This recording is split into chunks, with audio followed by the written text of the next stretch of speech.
کاری که مهندس حسابی داره میکنه برای دکتر حسابی ما تازه داریم میفهمیم مثلا این مجالسی که انشتین با توی همون طرفای دربند و آبگوش کلی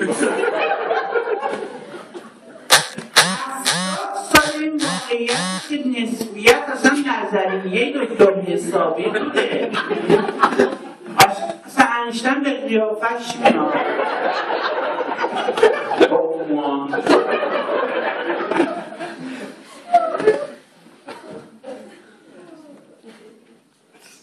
اصولا همیشه حق ما رو خوردن حالا سال 88 که خب واقعا رأیمون خوردن اون که شک نداریم ولی تو سازمان ملل خب اومدن رفت بارها علیه ما رأی دادن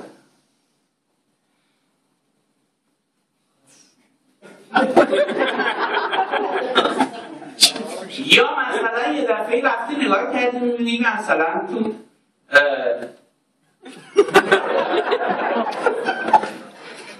توی همین مثلا امیرحسین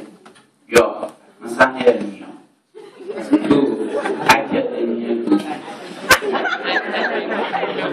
رأیش رو خوب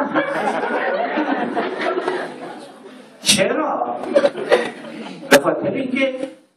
یه آدم همیشه یه سری دست تو کاره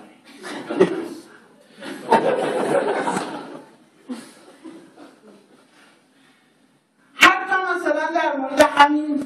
حسن روحانی که بهش خودمون رأی دادیم یعنی من خودم مطمئنم خودم بهش رأی دادم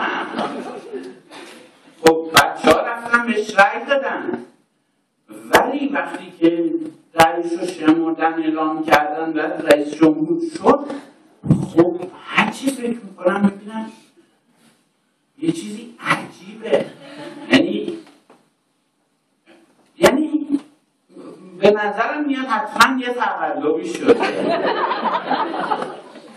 چون من به طور طبیعی باید حقمون رو میخورم